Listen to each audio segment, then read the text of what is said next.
Overdose औषधि सेवन गरे पछाडि क्रिकेटर सन्दीप लामिछानेमाथि मुद्दा हालेकी गौशाला 26 अस्पताल भर्ना, बाँच्न भन्दा मर्न गाह्रो भन्दै सामाजिक सञ्जालमा लेखिन स्टाटस। सन्दीप लामिछाने विरुद्धको मुद्दाको सुनवाई आज हुँदै। राष्ट्रिय स्वतन्त्र पार्टीका सभापति रवि लामिछानेले पाएनन् चितवनको कालिकामा मोबाइल स्वास्थ्य क्लिनिक सञ्चालनको अनुमति। 60 किलो सुनको अनुसन्धानमा प्रहरीले माग्यो इन्टरपोलको सहयोग। सुन तस्करीको प्रकरणमा अध्यागमन विभागका महानिर्देशक झलकराम अधिकारीले अनुसन्धानको ध्यान मोड्न अडुकियाका बाबु छोरालाई आफै कालो सूचीमा राखेको खुलासा। ललिता निवास जग्गा प्रकरणको मुद्दाबारे आज निर्णय हुँदै। वैदिक सत्य सनातन हिन्दू धर्मको रक्षा गर्न माग गर्दै धरानमा प्रदर्शन। सर्वपक्षीय प्रयासका कारण धरानमा सम्भावित घटना टर्यो। गौ हत्या विरुद्ध टिकापुरमा पनि राष्ट्रिय प्रजातन्त्र पार्टीले गर्यो प्रदर्शन। धरान घटनामा नेपाली कंग्रेसका सभापति शेरबहादुर देउवाले भने सद्भाव भड्काउने गतिविधि कसैको हितमा हुँदैन। सामाजिक द्वन्द्व फैलाएर अनियमितता लुकाउने प्रयास भएको रासोपा सभापति रवि लामिछानेको टिप्पणी। गेरीबन्धु चिया बगानको प्रकरणबारे नेकपा एमालेका अध्यक्ष केपी शर्मा ओलीको भनाई। कमिसन खान्थे भने यस्तो दुष्ट सरकारसँग डरले थरथर हुन्थ्यो होला। अर्बौं रुपैयाँ खर्चेर मानिसलाई किनेर क्रिस्चियन बनाइँदैछ, यो संविधान विपरीत हो भन्दै पूर्व प्रधानमन्त्री झलनाथ खनालको टिप्पणी। प्रधानमन्त्री प्रचण्डले नै जातीय द्वन्द्व निम्त्याइसकेको नेपाली कंग्रेसका नेता डाक्टर शेखर कोइरालाको आरोप। सामाजिक सद्भाव कायम राख्न दमनको सहारा नलेऊ भन्दै राष्ट्रिय जनमोर्चाको चेतावनी। पार्टी रूपान्तरण र सुधारको काम आफैबाट सुरु गरौं भन्दै नेपाली कंग्रेसका उपसभापति एवं उप प्रधानमन्त्री पूर्णबहादुर खड्काको आग्रह। गैर आवासीय नेपालीलाई नागरिकता लिँदा झन्झट नहोस् भन्नेमा सरकार सजग रहेको उप प्रधानमन्त्री नारायण काजी श्रेष्ठको भनाई। संघीयता बचाउन केन्द्रीय सरकार प्रतिबद्ध नरहेको नेपाली कंग्रेसका नेता विमलेन्द्र निधिको आरोप। सत्ता गठबन्धनले बारम्बार संविधान मिचेको झलनाथ खनालको दाबी। एमाले लक्षित माधव नेपालको कटाक्ष। हाम्रो पार्टी विस्तारित हुँदा कतिपय आतंकित बनेका छन्। ओलीले सर्वदलीय बैठकमा पनि नेकपा यसलाई निषेध गरेको माधव कुमार नेपालको आरोप। एकीकृत समाजवादीमा दीपक मनाङीको नेतृत्वमा युवाको समानान्तर भेला। एमसीसी परियोजना कुनै पनि हालतमा लागू हुन नदिने क्रान्तिकारी कम्युनिस्ट पार्टी नेपालका नेता सीपी गजुरेलको भनाई। प्रतिनिधि सभा अन्तर्गतका समिति सभापतिमा आज उम्मेदवारी प्रस्ताव दर्ता हुँदै भोलि निर्वाचन हुने। छिमेकी मुलुक भारत नेपाललाई हिन्दू राष्ट्र बनाउन लागेको नेकपा मसालका महामन्त्री मोहन विक्रम सिंहको आरोप। मधेस आन्दोलनमा मारिएकाहरूलाई अझै पनि शहीद घोषणा नगरिएको सरकारप्रति लोकतान्त्रिक समाजवादी पार्टी लोसपाका अध्यक्ष महन्त ठाकुरको गुनासो। इन्जिनियरिङ शिक्षाको शुल्क वृद्धिको विरोधमा नेभी संघले बालुवाटार घेर्ने। पुल्चोक क्याम्पसका विद्यार्थी चापागाईको जीवन रक्षा गर्न मानवाधिकार आयोगको आग्रह। नुवाकोटको सिम्बुटारमा घरटहरा भत्काउँदा सुकुम्बासी र प्रहरी बीच झडप। 8 वर्षदेखि बसेका 65 घरटहरा भत्काइयो, 7 जना पक्राउ, 11 सेल अश्रु ग्यास प्रहार। खोलामा डुबेर बाँकेमा 2 जनाको ज्यान गयो। रुकुमको मुसीकोटमा छिमेकीबाट कुटिएका 9 वर्षीय बालकको मृत्यु। पिकनिक गएका 2 जना त्रिशुलीमा बेपत्ता, खोजी कार्य जारी। 74 वर्षीय अभिनेता सानु ताम्राकारको उपचारका क्रममा नर्भिक अस्पतालमा निधन। हिमाली जिल्ला सोलुखुम्बुमा पनि देखियो डेंगी, 4 जनामा संक्रमण पुष्टि। गोसाईकुण्ड क्षेत्रमा बढ्न थाल्यो तीर्थयात्रीको भिड। अमेरिकाका प्रभावशाली सेनेटर होलेन नेपाल भ्रमण आउँदै। नेपाल राष्ट्र बैंकले आज 10 अर्बको विकास ऋण पत्र जारी गर्दै। विश्वभर सुरु भयो थ्रेड्सको वेब संस्करण। टर्कीको अन्टालियामा विदेशी पर्यटकको संख्या 8 महिनामा 1 करोड नाग्यो। समुद्रमा परमाणु दूषित पानी फालेको भन्दै जापान विरुद्ध फिजीका नागरिकद्वारा विरोध जुलुस। गर्मीले फ्रान्सको जनजीवन अस्तव्यस्त। 1947 पछिकै बढी गर्मी मापन भएको जानकारी। वाग्नर प्रमुख प्रिगोजिन चढेको दुर्घटनाग्रस्त विमानको ब्ल्याक बक्स भेटियो। नेपालले जित्यो महिला T20 सिरिजको उपाधि। फिफाको एक्सन चुम्बन विवादमा परेका लुइस रुबियल्सलाई 90 दिनको निलम्बन। र समाचार पार्टी हेल्थ टिप्स अन्तर्गत आज हामी अल्सर के हो, अल्सर भएको कसरी थाहा पाउने, यसको उपचार, लक्षण र रोकथामको विषयमा जानकारी दिनेछौँ। हामीलाई अन्तिमसम्म हेर्नुहोला। दर्शक महानुभाव नमस्कार। समाचार पार्टी.com को न्यूज बुलेटिनमा यहाँलाई हार्दिक स्वागत छ। म प्रहलाद चन्द्र घिमिरे। आज मिति विक्रमसम्म 2080 साल भदौको 10 गते आइतबार, इस्वी सन् 2023 अगस्त 27 तारिक। आज साउन शुक्ल एकादशी, आज पुत्रता एकादशी व्रत पनि रहेको छ। सदाझै आज पनि हामी उपस्थित भएका छौँ आजका मुख्य समाचार, ब्रेकिङ न्यूज, न्यूज अपडेट लगायत तपाईँलाई काम लाग्ने हेर्नै पर्ने महत्त्वपूर्ण समाचारहरू लिएर। हाम्रो मेहनतका लागि यो भिडियोमा एउटा लाइक अवश्य गर्नुहोला। दर्शक महानुभाव, पलपलको न्यूज अपडेट हेर्नका लागि हाम्रो च्यानललाई तपाईले अहिलेसम्म सब्स्क्राइब गर्नुभएको छैन भने कृपया सब्स्क्राइब गर्नुहोस् अनि नजिकै आउने बेल आइकनलाई क्लिक गर्नुहोला। दैनिक रूपमा हेर्नुहुन्छ भने रेगुलर भनेर लेख्नुहोला। आज पहिलोचोटि हेर्दै हुनुहुन्छ भने फर्स्ट टाइम भनेर लेखिदिनुहोला। देशभित्र हुनुहुन्छ भने आफू रहेको गाउँठाउँ सहर जिल्लाको नाम लेख्नुहोला। विदेशमा हुनुहुन्छ भने हामीलाई कुन देशबाट हेरिरहनु भएको छ त्यो कुरा तलको कमेन्ट बक्समा कमेन्ट गर्नुहोला। आउनुहोस् दर्शक महानुभाव, आजका मुख्य समाचार सुरु गरौँ। क्रिकेटर सन्दीप लामिछानेमा दी मुद्दा हालेकी गौशाला 26 ओभरडोज औषधि सेवन गरे पछाडि अस्पताल भर्ना भएको प्रसङ्गबाट। क्रिकेटर सन्दीप लामिछानेमाथि मुद्दा हालेकी गौशाला 26 अस्पताल भर्ना भएकी छन्। औषधिको ओभरडोज सेवन गरेपछि उनलाई नर्भिक अस्पताल भर्ना गरिएको छ। उनी खतरा मुक्त रहेको प्रहरीले जनाएको छ। गौशाला 26 ले सामाजिक सञ्जालमा अस्पतालभित्रको तस्बिर पोस्ट गर्दै बाँच्न भन्दा मर्न गाह्रो भनेर लेखेकी छिन्। सन्दीप विरुद्धको मुद्दामा आजका लागि पेशी तोकिएको छ। पेशीको अघिल्लो दिन गौशाला 26 अस्पताल भर्ना भएकी हुन्। हिजो बिहान उनले आफू डिप्रेसन र एन्जाइटीबाट पीडित रहेको र 1 वर्षदेखि औषधि सेवन गरिरहेको सामाजिक सञ्जालमा बताएकी थिइन्। आफ्नो शरीर अब धेरै पीडा खप्न सक्ने अवस्थामा नरहेको समेत उनले लेखेकी छिन्। दर्शक महानुभाव, यसप्रति तपाईँको धारणा के छ? आफ्नो धारणा तलको कमेन्ट बक्समा कमेन्ट गर्नुहोला। राष्ट्रिय स्वतन्त्र पार्टीका सभापति एवं चितवन क्षेत्र नम्बर 2 का सांसद रवि लामिछानेले कालिका नगरपालिकामा मोबाइल स्वास्थ्य क्लिनिक सञ्चालनको अनुमति पाउनु भएको छैन। नगर क्षेत्रका विभिन्न वडामा सांसद लामिछानेले मोबाइल क्लिनिक सञ्चालनको अनुमति मागे पनि नगरपालिकाले कानुन नभएको भन्दै क्लिनिक सञ्चालन गर्न स्वीकृत नदिएको। लामिछानेले 2080 साउनको 22 गते नगरपालिकाको स्वास्थ्य शाखा र 2080 साउन 25 गते नगरपालिकालाई पत्र लेखेर मोबाइल क्लिनिक सञ्चालनको अनुमति माग गर्नुभएको थियो। तर नगरपालिकाले स्वास्थ्य संस्था दर्ता अनुमति तथा नवीकरण सम्बन्धी निर्देशिका 2076 मा घुम्ती शिविर सञ्चालन गर्न दिने सम्बन्धमा कानुनी व्यवस्था नभएको जनाएको छ। साथै नगरपालिकाले विशेषज्ञ सहितको स्वास्थ्य शिविर सञ्चालनको अनुमति पालिकासँग नभई प्रदेशबाट लिन लामिछानेलाई सुझाव दिएको छ। नगरपालिकाले लामिछानेले लेखेको पत्रमा प्रदेश जनस्वास्थ्य सेवा नियमावली 2077 को दफा 5 को उपदफा 6 अनुसार घुम्ती शिविर सञ्चालनको स्वीकृति दिने सम्बन्धी व्यवस्था रहेको उल्लेख गरेको छ। नगरपालिकाका प्रमुख प्रशासकीय अधिकृत केशव प्रसाद उपाध्यायले अहिलेको विद्यमान कानुनले घुम्ती शिविर सञ्चालन गर्न पालिकाले नसक्ने भएकाले अनुमति नदिएको बताएका छन्। यद्यपि सांसदले प्रदेशबाट अनुमति लिए आफूले सहजीकरण गर्न र समन्वय गर्न सक्ने उहाँको भनाइ छ। शिविरको डिटेल कार्यक्रम सहित चिकित्साको विवरण समेत माग गरिएको प्रमुख प्रशासकीय अधिकृत उपाध्यायले जानकारी दिनुभयो। शिविर गर्ने भनेपछि सबै विवरण चाहियो। भोलि कुनै ठाउँको शिविरमा कुनै घटना भए के गर्ने, सबैको आधारहरू हेर्नुपर्ने हुन्छ, उपाध्यायले भन्नुभयो। शिविर गर्ने चिकित्सकहरूको विशेषज्ञ मेडिकल काउन्सिल दर्ता लगायतका विषय पनि पालिकाको जानकारीमा हुनुपर्छ उहाँको भनाइ छ। उहाँले पालिकाको स्वास्थ्य शाखासँग समन्वय गरेर जिल्लाका ठुला अस्पतालहरूले शिविर सञ्चालन गरे पनि अरूलाई भने अनुमति नदिएको उहाँले बताउनुभयो। चितवन 2 बाट जितेका सांसद लामिछानेले निर्वाचन जितेको 100 दिन पुगेको अवसरमा गत साउनको 16 गतेदेखि निर्वाचन क्षेत्रमा मोबाइल स्वास्थ्य क्लिनिक चलाउँदै आउनु भएको छ। पुरानो मेडिकल कलेजले उपलब्ध गराएको भारतले दिएको एम्बुलेन्सको रङ परिवर्तन गरेर मोबाइल स्वास्थ्य क्लिनिक चलाउनु भएका लामिछानेले विवादमा परेपछि अहिले अर्को एम्बुलेन्स लिएर क्लिनिक चलाउँदै आउनु भएको छ। पुरानो मेडिकल कलेजकै स्वास्थ्य कर्मीहरूको टिम लिएर उहाँले भरतपुर महानगरपालिकाका विभिन्न वडामा स्वास्थ्य क्लिनिक चलाउँदै आएको जनाइएको छ।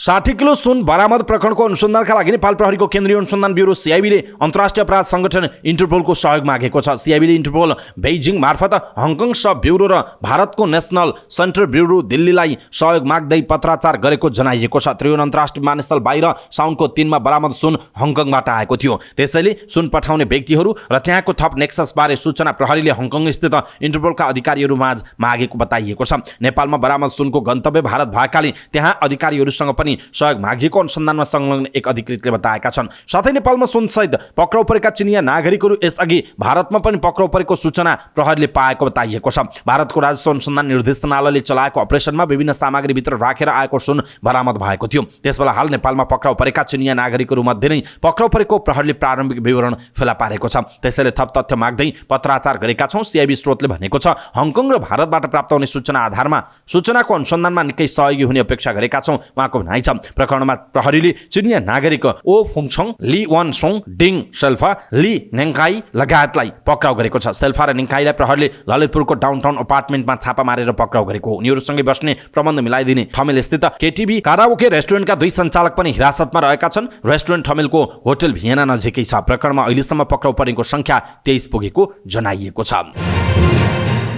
यसैबीच गत साउनको 26 गते दिउँसो 1 बजे त्रिभुवन अन्तर्राष्ट्रिय विमानस्थल अध्यागमन कार्यालयले भारतीय नागरिक रोहन अडुकियालाई पक्राउ गर्यो।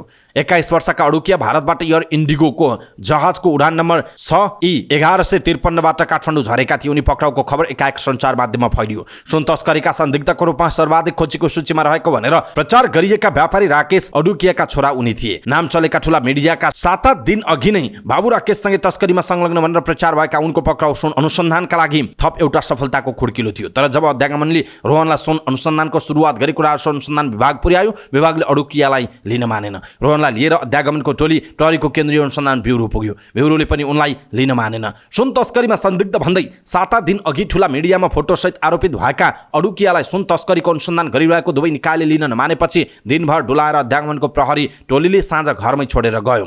26 साउनको यो घटनापछि अडुकिया परिवार सुन तस्करीमा रहेको भनेर सार्वजनिक रूपमा कसैले प्रचार गरेको छैन। तर जब सुन तस्करका नाइके दावा छेरिङसँग अध्यागमनका महानिर्देशक झलकराम अधिकारीको डिल सार्वजनिक भयो, तब खुल्यो व्यापारी राकेश अडुकिया र पुत्र रोहनलाई कालो सूचीमा राख्न सुन अनुसन्धान गरिरहेका कुनै पनि निकायले अध्यागमन विभागलाई पत्राचार नै गरेका थिएनन्। अध्यागमन विभाग स्रोतका अनुसार महानिर्देशक अधिकारी आफैले उनीहरूलाई कालो सूचीमा राखेका थिए भने आफैले गृह मन्त्रालय मार्फत सुन तस्करीको संदिग्ध सूचीमा रहेको भन्दै समाचार सम्प्रेषण गर्न लगाएका थिए। हामीलाई औपचारिक रूपमा कुनै पत्राचार राष्ट्र अनुसन्धान र प्रहरीको सिआइबीबाट प्राप्त भएको होइन, अध्यागमन विभाग स्रोतले भनेको छ। त्यसो भएको भए त पक्राउ परेका रोहनलाई ती निकायले छोड्ने नै थिएन नि, उनको भनाइरहेको छ। अडुकिया बाबु छोराको कालो सूची बारे त समाचार पढेपछि मात्रै थाहा पाएको विभागका अधिकारीहरू बताउँछन् भन्दै सिधा कुराले यो समाचार लेखेको छ। सामान्यतया फरार वा कालो सूचीमा परेका मानिसको हकमा दुई खाले सूचना हुन्छ। एउटा औपचारिक पत्र, दोस्रो पासपोर्टको विवरण मात्रै र तत्काल पक्राउ गर्नुपर्ने कारण सहितको सूचना उच्च तहलाई हुन्छ, अध्यागमनका ती अधिकारी भन्छन्। तर अडुकिया बारे हामीलाई भन्दा पहिला मिडियालाई सूचना थियो। त्यसो त राष्ट्र अनुसन्धान विभागले अडुकिया बाबु छोरालाई कालो सूचीमा राख्न औपचारिक रूपमा पत्राचार नगरेको जनाएको छ। विभागका महानिर्देशक नवराज ढुङ्गानाले भनेका छन्, उनीहरूलाई कालो सूचीमा राख्ने बारे हामीले पत्राचार गरेका होइनौँ, छैन। अध्यागमन विभागका जानकारहरूका अनुसार सुन प्रकरणमा अडुकियालाई जोड्न विभागलाई कतैबाट तीव्र दबाव थियो, तर त्यो के हो खुलेको छैन। तर सुन तस्करीका नाइके दावा र अधिकारी बीचको तस्करी डिलको कुराकानी सार्वजनिक भएपछि उनले तस्करीमा संलग्नलाई जोगाउन विषयान्तर गर्न खोजेको आशंका गरिएको छ। तत्कालीन महानिर्देशक अधिकारीले साउनको 14मा अडुकियाको व्यक्तिगत यात्रा विवरण पनि मिडियामा सार्वजनिक गरेका थिए। कान्तिपुर दैनिकमा पत्रकार मातृका दाहालले साउन 14मा लेखेको समाचार अनुसार क्विन्टल सुन तस्करी प्रकरणमा मुछिएका व्यापारी राकेश कुमार अडुकियाले पछिल्लो 9 महिनामा 14 पटक नेपाल हङकङ ओहोर दोहोर गरेको भेटिएको थियो। सरकारी अभिलेख अनुसार नेपाली नागरिक रहेका उनले भारतीय राजधानीबाट विभिन्न मुलुकको यात्रा गरेका हुन्। उनको यो पटक पटकको यात्रा सुन तस्करीमा जोडिएको आशंका अनुसन्धानमा संलग्न निकायले गरेका छन्। पत्रकार दाहालले लेख्नु भएको छ, अडुकिया नेपालमा अमेरिकी विद्युतीय कार टेस्लाका मालिक हुन्। नेपालभित्र नै टेस्ला कार हङकङबाटै आयात हुने गरेको छ। सिधा कुरा अनलाइनले विशेष खुलासापछि अधिकारीलाई गृह मन्त्रालयले विभागको महानिर्देशकबाट हटाएर मन्त्रालय तानिसकेको छ। गृहमन्त्री नारायण काजी श्रेष्ठले अधिकारीमाथि अनुसन्धान गर्न सिआइबी स्वतन्त्र रहेको बताइसक्नु भएको छ। दर्शक महानुभाव, अध्यागमन विभागका महानिर्देशक झलकराम अधिकारीले अनुसन्धानको ध्यान मोड्न अडुकियाका बाबु छोरालाई आफै कालो सूचीमा राखेको जुन खालको खुलासा भएको छ, यसप्रति तपाईँ के भन्नुहुन्छ? खास गरी सरकारको उच्च तहमा रहेर सुन तस्करीको माफियासँग जोडिएको र सुन तस्करीको सरकारी माफियाको रूपमा जसरी झलकराम अधिकारीलाई अहिले आरोप लगाइएको छ, दावी गरिएको छ, यसप्रति तपाईँ के भन्नुहुन्छ? कृपया एउटा कमेन्ट तलको कमेन्ट बक्समा कमेन्ट गर्नुहोला। बहुचर्चित ललिता निवास जग्गा हिनामिना सम्बन्धी मुद्दाको अभियोजनबारे जिल्ला सरकारी वकिलको कार्यालय काठमाडौँले आज निर्णय गर्दैछ। शुक्रबार प्रहरीको अनुसन्धान प्रतिवेदन अध्ययन गर्न नभ्याइएको कार्यालयले जनाएको छ। प्रहरीको केन्द्रीय अनुसन्धान ब्युरो सिआइबीले 238 कसुरदार, 48 जना जग्गाधनी र 21 जना मृतकलाई प्रतिवादी बनाउने रायसहितको प्रतिवेदन गत मङ्गलबार नै सरकारी वकिल कार्यालयमा बुझाइसकेको छ, जसमा 4 पूर्व मन्त्री तथा पूर्व सचिव 6 जना समेत छन्। पहुँचवाला व्यक्तिहरू सिफारिस भएकाले मुद्दाको अभियोजन कमजोर बनाउन र केहीको नाम हटाउन सरकारी वकिलमाथि दबाव रहेको बताइएको छ। अभियोजनको विषयमा आइतबार नै निर्णय हुने जिल्ला सरकारी वकिल कार्यालयका प्रमुख सह न्यायाधिवक्ता अच्युतमणि नेउपानेले बताउनु भएको छ। प्रहरीले संगठित अपराध तथा कीर्ति मुद्दा चलाउन सिफारिस गरेको छ। ललिता निवास परिसरको 143 रोपनी 6 आना जग्गा कीर्ति कागजपत्रका आधारमा योजनाबद्ध र संगठित रूपमा व्यक्तिको नाममा लगिएको सिआइबीको निष्कर्ष रहेको छ।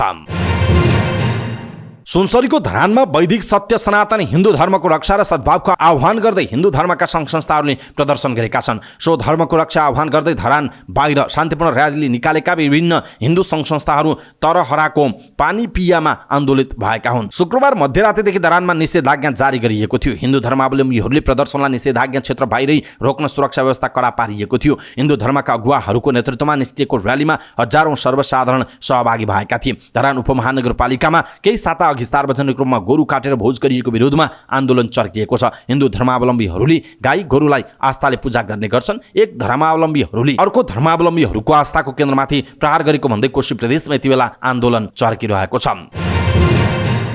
यसैबीच धरानमा स्थानीय प्रशासन, प्रहरी, जनप्रतिनिधि, राजनैतिक दल, स्थानीयवासी लगायतको सुझबुझपूर्ण प्रयासका कारण एउटा सम्भावित घटना रोकिएको छ। धरानमा गौहत्या विरुद्ध हुने प्रदर्शन हुने र त्यसको प्रतिकार समेत हुने चर्चाले हिजो धरानको शान्ति अवस्थाबारे चिन्ता व्यक्त गरिएको थियो। धरानको शान्ति व्यवस्था मात्र नभएर त्यसको असर अरू ठाउँमा पनि पुग्ने जोखिम रहेका बेला धर्मगुरुहरूसहित इटहरीबाट अगाडि बढेको र्याली तरहराबाटै फर्किएको छ।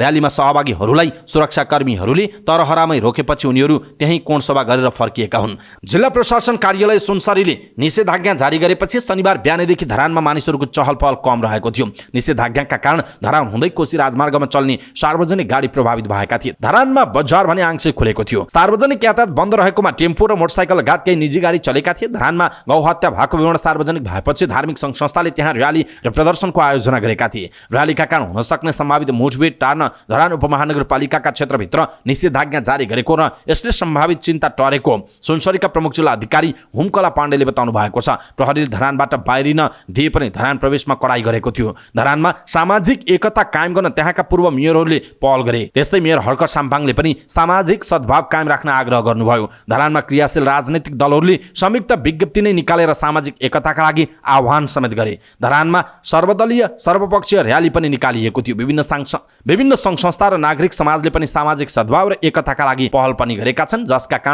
धरानमा हुन सक्ने सम्भावित घटना टर्यो भनेर भनिएको छ। दर्शक महानुभाव, यसप्रति तपाईँको धारणा के छ? आफ्नो धारणा तलको कमेन्ट बक्समा कमेन्ट गर्नुहोला।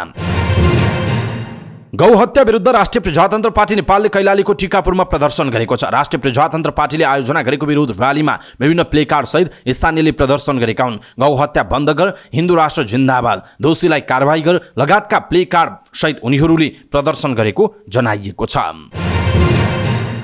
नेपाली कांग्रेसले धरानमा सामाजिक, धार्मिक, राजनीतिक सद्भावका लागि अपील गरेको छ। सभापति शेरबहादुर देउवाले एक विज्ञप्ति जारी गरी धार्मिक सामाजिक सद्भाव भड्काउने गतिविधि कसैको पनि हितमा नहुने बताउनु भएको छ। यसबाट उत्पन्न हुने धार्मिक, सामाजिक तथा राजनीतिक अस्थिरता र अराजकताको धमिलो पानीमा खेल्न खोजेका दृश्य अदृश्य शक्तिहरूलाई सहयोग पुग्ने कुरामा दुई मत छैन। देउवाले भन्नुभएको छ, यसलाई निम्त्याउन सक्ने परिस्थिति बेलामा अनुमान गरी हरेक व्यक्ति, समुदाय र सम्प्रदाय सचेत र संयम हुनु आजको आवश्यकता हो भनिएको छ। नेपालमा परापूर्व कालदेखि विभिन्न जात, जाति, धर्म, संस्कृति र सम्प्रदायका नागरिक आपसी सम्मान र गहिरो सद्भावले मिलेर बसेको भन्दै देउवाले कानुनले पनि एक अर्काको धर्म, संस्कृति र आस्थामा चोट नपुर्याइकिन धार्मिक सांस्कृतिक स्वतन्त्रता दिएको बताउनु भएको छ। धरानको अहिलेको संवेदनशीलतालाई विचार गरेर राजनैतिक दल, स्थानीय जनप्रतिनिधि र धार्मिक सङ्घ संस्था एवं समाजका अग्रज व्यक्तित्वहरू सद्भाव कायम राख्न एकजुट हुनुपर्ने देउवाले बताउनु भएको छ। राष्ट्रिय स्वतन्त्र पार्टीका सभापति एवं पूर्व उपप्रधान एवं गृहमन्त्री रवि लामिछानेले समाजको सद्भाव खलबल्याएर अहिले भइरहेका अनियमितता लुकाउने प्रयास भइरहेको बताउनु भएको छ। काठमाडौँमा आयोजित एक कार्यक्रमलाई सम्बोधन गर्दै उहाँले यस्तो बताउनु भयो। उहाँले कोशी प्रदेशमा सामाजिक द्वन्द्व भड्काएर अनियमितता ढाकछोप गर्ने काम भइरहेको भन्दै सचेत हुनुपर्ने बताउनु भयो। उहाँले समाजको सद्भाव खलबल्याउने मान्छेलाई आफ्नो सामाजिक सञ्जालबाटै बहिष्कार गर्न उहाँले आग्रह गर्नुभयो। उहाँले जाति जातिभेदको द्वन्द्व अहिले नरहेको भन्दै अहिले सबै एकजुट भई गरिबी, बेरोजगारी र अशिक्षा रूपी शत्रुलाई हटाउनु पर्ने बेला आएको बताउनु भएको छ। उहाँले कानुनी रूपमा वर्जित काम गर्न नमिल्ने भन्दै एक अर्काको आस्था र विश्वासमा आँच आउने कार्य नगर्न आग्रह गर्नु भएको छ। अहिले पनि कतिपय मानिसहरू प्रश्न सोध्नुहुन्छ, त्यो प्रश्नभित्र नियत बसेको हुन्छ। उहाँले भन्नुभयो, आज मैले बोलेका कुरा जति बङ्ग्याएर हाले पनि हुन्छ, बङ्ग्याएर टिङ्गाएर गलत हेडलाइन दिएर जुधाउने, एउटा जाति र अर्को जातिलाई लडाउने अभिव्यक्ति दिने त्यस्ता मिडिया हेर्दा पनि नहेर्नुहोस्। त्यस्ता सोसल मिडिया अकाउन्ट भएका मानिसहरू ब्लक गर्नुहोस्। समाजको सद्भाव खलबल्याउने मान्छेहरू किन ब्लक नगर्ने उहाँको प्रश्न छ। समाजको सद्भाव भोग्ने मान्छेलाई खोज्ने हो, फूल रोप्ने मान्छेलाई खोजी खोजी माया गरौँ, काँडाले घोच्ने मान्छेबाट टाढा बसौँ। हाम्रो दुश्मन गरिबी र अशिक्षा हो, बेरोजगारी हो, यो साझा दुश्मन हो। आज जातीय सद्भाव भड्काउन पाइयो भने त भ्रष्टाचारका यत्रा ठुला काण्डहरू सामसुम थामथुम हुन्छन् भनेर त्यतातिर तपाईँहरूलाई आगो झोसिरहेका छन्। खबरदार, यो आगोमा म पेट्रोल मट्टितेल हाल्दिनँ। कानुनी रूपमा वर्जित काम गर्न पाइँदैन। कानुनी राज्यमा कानुनले जे भन्छ त्यसलाई मान्नुपर्छ। एक अर्काको आस्था र विश्वासमा आँच आउने कार्य हामी कसैले गर्नु हुँदैन। सद्भाव खलबल्याएर त्यसबाट राजनीतिको रोटी सेक्ने कुरा कसैले पनि गर्नु हुँदैन। रवि लामिछानेको भनाइ छ। सभापति लामिछानेले सामाजिक सद्भाव खलबल्याएर राजनीतिको रोटी सेक्ने काम गर्न नहुने पनि उल्लेख गर्नुभएको छ। दर्शक महानुभाव, रवि लामिछानेको भनाइप्रति तपाईँको धारणा के छ? आफ्नो धारणा तलको कमेन्ट बक्समा कमेन्ट गर्नुहोला। नेकपा एमालेका अध्यक्ष एवं पूर्व प्रधानमन्त्री केपी शर्मा ओलीले बिर्तामोडमा रहेको गिरिबन्धु चिया बगानको जग्गा सट्टा भर्नाको निर्णय कानून बनाएर गरेको दोहोर्याउनु भएको छ। कमिसन खाएर उक्त निर्णय गरेको भन्दै छानबिन हुनुपर्ने माग उठेपछि ओलीले कानून बनाएर स्थानान्तरणका लागि निर्णय गरेको प्रतिक्रिया दिँदै आउनु भएको छ। गृह जिल्ला झापाको दमकमा भएको अगुवा कार्यकर्ता भेलालाई सम्बोधन गर्दै उहाँले गिरिबन्धु चिया बगानको बोर्ड 60 वर्षभन्दा बुढो भएको र अब काम नदिने भनेर निवेदन आएपछि स्थानान्तरणको निर्णय गरेको बताउनुभयो। ओलीले अर्काको सम्पत्तिमा स्थानान्तरण रोक्न आफू अंशियार नभएको बताउनुभयो। गिरिबन्धु चिया बगान सञ्चालक निवेदन लिएर आएपछि आफूले कानून र नियम बनाएर निर्णय गरेको ओलीको भनाइ छ। मैले कानून बनाइदिएँ, कानून कार्यान्वयन गर्न नियम बनाइदिएँ। उहाँहरूले आदेश मान्नुभयो। वैशाख 13, 2078 मा शर्त राखेर भूमि सुधारले हेरेर त्यो जमिन ठिक भयो भने वातावरणीय मूल्याङ्कन गरेर दिन्छ भने उहाँको भनाइ छ। कमिसन खाएर काम गर्नलाई आफू कांग्रेस माओवादी नभएको भन्दै ओलीले अन्य दलले नयाँ बस पार्क बनाउने नाममा कमिसन खाएर बगानको 60 बिघा जग्गा स्थानान्तरणका लागि निर्णय गरेको दाबी गर्नुभयो। गिरिबन्धु टी स्टेट केपी ओलीले खायो भन्छन्। तिनीहरूले एकपटक 19 र एकपटक 51 बिघा गरेर 70 बिघा जमिन टी स्टेटलाई सट्टा भर्ना गर्न दिएका थिए। बस पार्क क्षेत्रको भनेको 70 बिघा गैर कानुनी ढङ्गले कमिसन खाएर गरेको कारोबार हो उहाँको भनाइ छ। कमिसन आएको भए आफू सरकारसँग तर्सिसकेको हुनुपर्ने भन्दै अध्यक्ष ओलीले भ्रष्ट तत्त्वहरू विरुद्ध आवाज कम नगर्ने बताउनुभयो। यदि मैले कमिसन खान्थेँ भने यस्तो दुष्ट सरकार उसको विरुद्ध बोल्दा एउटा सांसदलाई पक्राउ पुर्जी नभई थुन्छ भने यस्तो सरकारसँग म थुरथुर हुन्थेँ होला नि। मलाई मुद्दामा डुबाउँछन् कि क्या हो भनेर प्रभु मलाई बचाइदेऊ भन्दै जान्थेँ होला नि। ओलीले भन्नुभयो म यस्ता भ्रष्ट तत्त्व विरुद्ध आवाज कम पनि गर्दिन। त्यस्ताहरूका लागि घुँडा टेक्न आवश्यक छैन। पञ्चायत तानाशाहसँग घुँडा टेकिएन, राजासँग हिजो टेकिएन। तिनीहरूलाई लडाइयो। भारतका 5 तारे होटलमा बसेर ज्वाइँ पालिए झैँ पालिएर यता मान्छे मराएर क्रान्तिका गफ दिएको होइन। हामी त लडेर जेल परेर आएका हौँ उहाँको भनाइरहेको छ। दर्शक महानुभाव, केपी शर्मा ओलीको यो भनाइ तपाईँलाई कस्तो लाग्यो? आफ्नो कुरा तलको कमेन्ट बक्समा कमेन्ट गर्नुहोला।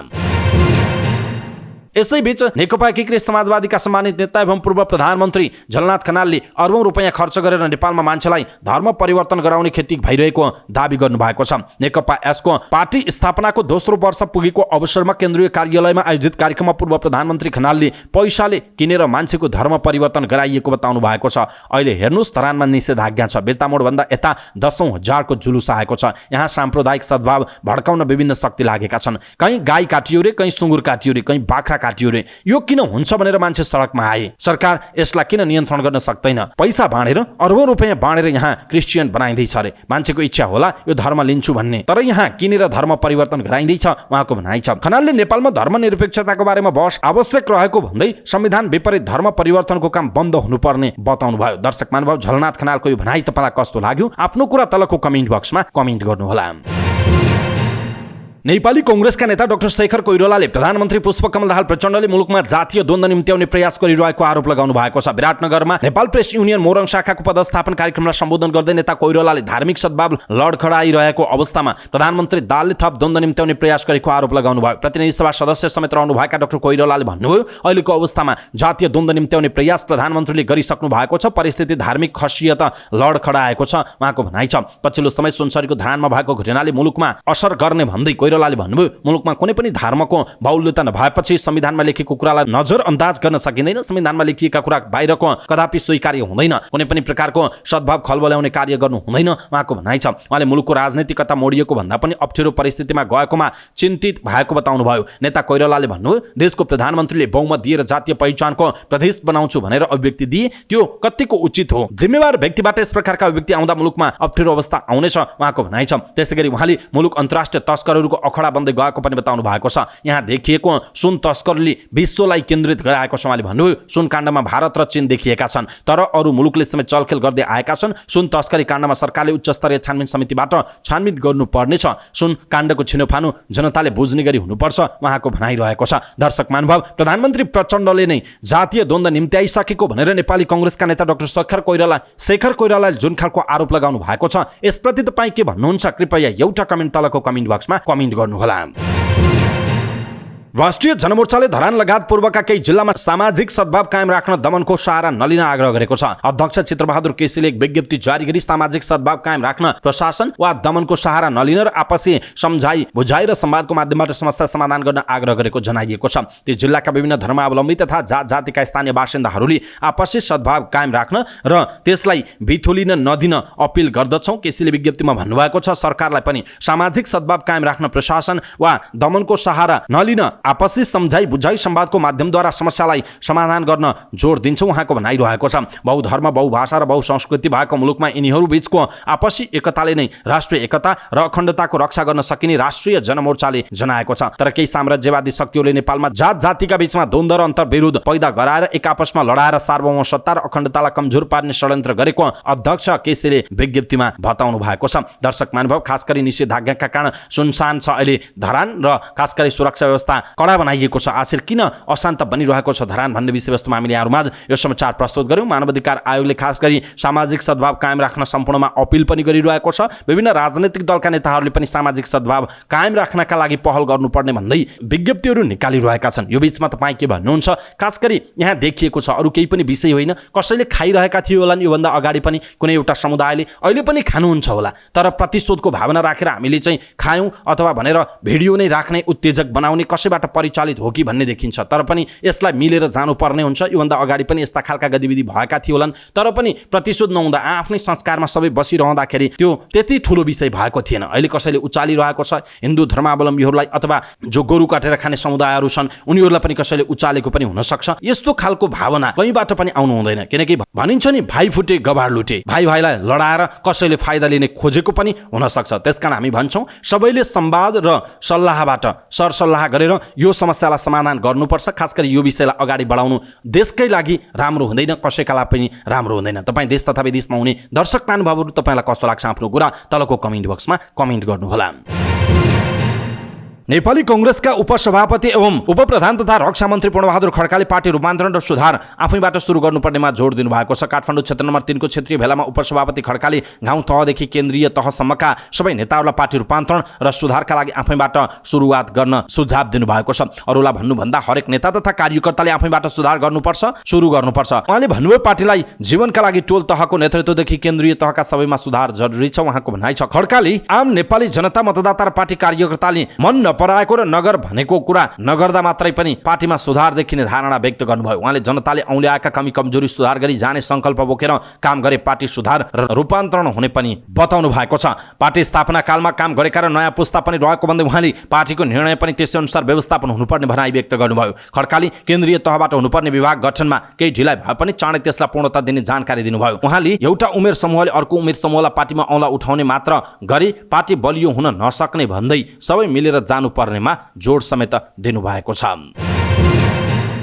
उपप्रधानमन्त्री तथा गृहमन्त्री नारायण काजी श्रेष्ठले गैर आवासीय नेपाली नागरिकता सम्बन्धी नियमावली छिट्टै निर्माण गरी सहजै नागरिकता प्रदान गर्न सहजीकरण गर्ने प्रतिबद्धता व्यक्त गर्नुभएको छ। सिंहदरबार स्थित गृह मन्त्रालयमा गैर आवासीय नेपाली सङ्घका कार्यकारी अध्यक्ष डाक्टर बद्री केसीको नेतृत्वमा गएको प्रतिनिधि मण्डलसँगको भेटमा उहाँले गैर आवासीय नेपाली नागरिकता सम्बन्धी नियमावलीमा समावेश गरिने प्रावधान गैर आवासीय नेपाली मैत्री बनाउन सरकार प्रतिबद्ध रहेको बताउनुभयो। उहाँले भन्नुभयो गैर आवासीय नेपाली नागरिकता लिन कुनै झन्झट नहोस् भन्नेमा सरकार सजग र प्रतिबद्ध छ। उपप्रधानमन्त्री श्रेष्ठले नियमावलीमा विदेशमा रहेका नेपालीलाई अप्ठ्यारो पर्ने प्रावधान नराख्ने तर केही प्राविधिक समस्या देखा परे सहजीकरण गर्न सरकार तयार रहेको बताउनुभयो। भेटमा सङ्घका कार्यकारी अध्यक्ष केसीले गैर आवासीय नेपाली नागरिकता सम्बन्धी नियमावली यथाशक्य छिटो निर्माण गरी नागरिकता प्राप्तिका लागि मार्ग प्रशस्त गरिदिनु हुन अनुरोध समेत गर्नुभएको छ। नियमावलीमा राखिने प्रावधान अप्ठ्यारा भई नागरिकता लिँदा झन्झटिलो हुने भएकाले निर्माण चरणदेखि नै सरकारले ध्यान दिनुपर्नेमा उहाँले जोड दिनुभयो। अध्यक्ष केसीले जिल्ला प्रशासन कार्यालयबाटै नागरिकता दिने व्यवस्था मिलाउन र नागरिकताको ढाँचा अन्य नेपालीले पाउने नागरिकता जस्तै बनाई प्रमाणपत्रको किसिममा गैर आवासीय लेख्दा उपयुक्त हुने सुझाव दिनुभयो। सङ्घले अनलाइन तथा नेपाली दूतावास वा महावाणिज्य दूतावासबाट नागरिकता प्राप्तिका लागि निवेदन दिन मिल्ने व्यवस्था लागू गर्नुपर्ने लगायत सुझाव गृहमन्त्री समक्ष प्रस्तुत गरेको थियो। सरकारले विदेशमा बस्ने नेपालीका लागि गैर आवासीय नेपाली नागरिकता दिने व्यवस्था अनुरूप ऐन जारी गरे पनि त्यसको कार्यान्वयनका लागि आवश्यक नियमावली निर्माणकै चरणमा रहेकाले त्यसमा सङ्घले आफ्नो सुझाव पेश गरेको बताइएको छ। भेटमा कार्यकारी अध्यक्ष केसी सहित उपाध्यक्ष डीबी छेत्री, आईसीसी युवा संयोजक अब्दुल वासिद, युरोप क्षेत्रीय संयोजक सन्तोष भट्टराई, एनसीसी थाइल्यान्डका भविन्द्र बस्नेत, पूर्व सल्लाहकार टीबी कार्की, एनसीसी थाइल्यान्डका पूर्व युवा संयोजक दिपेश श्रेष्ठ, प्रमुख कार्यकारी अधिकृत राजेन्द्र राउत लगायतको उपस्थिति रहेको जनाइएको छ। नेपाली कांग्रेसका पूर्व उपसभापति विमलेन्द्र निधिले संहिता बचाउन र संघीय कानून कार्यान्वयनमा केन्द्रीय सरकार प्रतिबद्ध नरहेको बताउँदै शान्तिपूर्ण संवैधानिक लडाईँ लड्नुपर्ने आवश्यकता रहेको बताउनुभयो। जनकपुर धामको श्री महावीर युवा कमिटिको नवनिर्वाचित कार्य समितिका पदाधिकारी तथा सदस्यहरूका लागि आयोजित पदभार तथा शपथ ग्रहण तथा प्रमाणपत्र वितरण समारोहलाई सम्बोधन गर्दै पूर्व उपप्रधान तथा गृहमन्त्री समेत रहनुभएका नेता निधिले एक समय मधेस माने कांग्रेस र कांग्रेस माने मधेस बुझिए जस्तै पुनः सोही नारा र माहौल बनाउन जुट्नुपर्ने आवश्यकता रहेको उल्ल्याउनुभयो। जनकपुर धाममा आधुनिकतालाई स्वीकार गर्दै आर्थिक गतिविधिहरू हुनुपर्ने बताउँदै उहाँले महावीर युवा कमिटी जस्ता यहाँका युवाहरूले सामाजिक गतिविधि बढाउनु पर्ने र समाजमा योगदान दिएकाहरूको खोजी सम्मान गर्नुपर्ने बताउनुभयो। सो अवसरमा कमिटीको निर्वाचन अधिकृत राकेश विक्रम शाहले कमिटीको नवनिर्वाचित अध्यक्ष अजय गुप्ता सहित 11 सदस्यीय नयाँ कार्य समितिका पदाधिकारी र सदस्यहरूलाई शपथ ग्रहण गराउनु भएको थियो भने कमिटीका पूर्व अध्यक्षहरूले सामूहिक रूपमा नयाँ अध्यक्ष गुप्तालाई पदभार ग्रहण गराउनु भएको थियो। नेकपा एकीकृत समाजवादीका सम्मानित नेता झलनाथ खनालले संविधान रक्षाका लागि भनेर बनेको गठबन्धनले पटक पटक संविधान उल्लङ्घन गरेको भन्दै पार्टीले यसमा साथ दिन नहुने बताउनु भएको छ। नेकपा यसको दोस्रो स्थापना दिवसको अवसरमा आयोजित कार्यक्रममा खनालले गठबन्धनका नाममा जस्तो सुकै गलत कामको भारी बोकेर हिँड्न नहुने बताउनु भएको छ। हामीले संविधान रक्षाका लागि गठबन्धन बनाएको भनेका छौं, तर यही गठबन्धनले एकपछि अर्को संविधान उल्लङ्घन गरेको भनेर सर्वोच्च अदालतले भन्यो। कोशीमाई गठबन्धनले दुई पटक संविधान उल्लङ्घन गरेको छ। यसमा हाम्रो पार्टीको धारणा के हो? गठबन्धनका नाममा उनीहरूले गरेका सबै काम हामीले मान्ने हो कि स्वतन्त्र अस्तित्व देखाउने हो? उहाँको प्रश्न रहेको छ। खनालले पार्टी विभाजनको औचित्य पुष्टि गर्न अझै प्रभावकारी कार्यक्रम ल्याउन नसकिएको बताउनुभयो। गलत चिन्तनहरू पार्टीभित्र हुर्किरहेको पनि खनालको भनाइरहेको छ। साझेदार नेकपा एकीकृत समाजवादीका अध्यक्ष एवं पूर्व प्रधानमन्त्री माधव कुमार नेपालले नेकपा एमालेका अध्यक्ष केपी शर्मा ओलीले सर्वदलीय बैठकमा पनि आफ्नो पार्टीलाई निषेध गरेको बताउनु भएको छ। काठमाडौँमा आयोजित पार्टी निकट अनेरार सभ्यको स्थायी कमिटी बैठकमा बोल्दै उहाँले सुन तस्करी छानबिनका लागि आयोग गठन गर्न बोलाइएको सर्वदलीय बैठकमा ओलीकै कारण आफ्नो पार्टीलाई सहभागी नगराइएको गुनासो गर्नुभयो। संसदमा प्रतिनिधित्व गर्ने 6 वटा पार्टी सो बैठकमा सहभागी भए पनि ओलीले राष्ट्रिय मान्यता प्राप्त दल मात्रै बस्ने भनेर सो बैठकमा आफ्नो पार्टीलाई सहभागी नगराएको अध्यक्ष नेपालको जिकिर छ। अध्यक्ष नेपालले ओलीले आफूलाई राष्ट्रपति बनाउने प्रस्ताव नगरेको पनि बताउनु भएको छ। माओवादी केन्द्रका अध्यक्ष पुष्पकमल दाहाल प्रचण्डले भने सबै बैठकमा आफूलाई राष्ट्रपतिमा प्रस्ताव गरेको उल्लेख गर्दै उहाँले पार्टीलाई बिजुक बनाएर आफूले भने राष्ट्रपति बन्न यतिखेर नचाहेको समेत उहाँले बताउनु भयो। अध्यक्ष नेपालले नेकपा भ्युङ्क्यौं भनेर आफूले पठाएको प्रस्तावलाई पनि ओलीले लत्याएको दोहोर्याउनु भएको छ। अध्यक्ष नेपालले ओलीको तानाशाही प्रवृत्तिका कारण विद्रोह गरेर नयाँ पार्टी बनाउनु परेको पनि बताउनु भएको छ। नेकपा एकीकृत समाजवादी निकट युवा संघ नेपालको समानान्तर बैठक बसिरहेको छ। संघका अध्यक्ष नरेश साईको नेतृत्वमा कालोपोल स्थित रत्न हलमा सचिवालय बैठक चलिरहँदा उपाध्यक्ष नितेश पौडेलको नेतृत्वमा नयाँ मानेश्वर स्थित अरियाल होटलमा पनि बैठक बसिरहेको छ। दुवैतिर नयाँ नेतृत्व घोषणाको तयारी छ। अध्यक्ष साई र महासचिव दीपक जीएम सहितको कालोपोल बैठकले कृष्ण कुमार विश्वकर्मालाई संयोजक बनाउने तयारी गरेको छ। यो बैठक पार्टी उपमहासचिव एवं मोर्चा फाँट इन्चार्ज विजय पौडेलको नेतृत्वमा चलिरहेको छ। बानेश्वर बैठकको नेतृत्व भने दीपक मनाङीले गरिरहेका छन्। यो बैठकबाट उपाध्यक्ष पौडेलकै नेतृत्वमा युवा संघको नयाँ नेतृत्व घोषणा गर्ने तयारी रहेको बताइएको छ। एकीकृत समाजवादीले सचिवालय बैठकबाट संयोजक र महासचिव रहने गरी नयाँ नेतृत्व घोषणा गर्ने युवा संघलाई निर्देशन दिएपछि समानान्तर नेतृत्व घोषणा हुन लागेको बताइएको छ। संघका उपाध्यक्ष पौडेल पार्टी अध्यक्ष माधव कुमार नेपालका स्वकीय सचिव समेत रहेको बताइएको छ।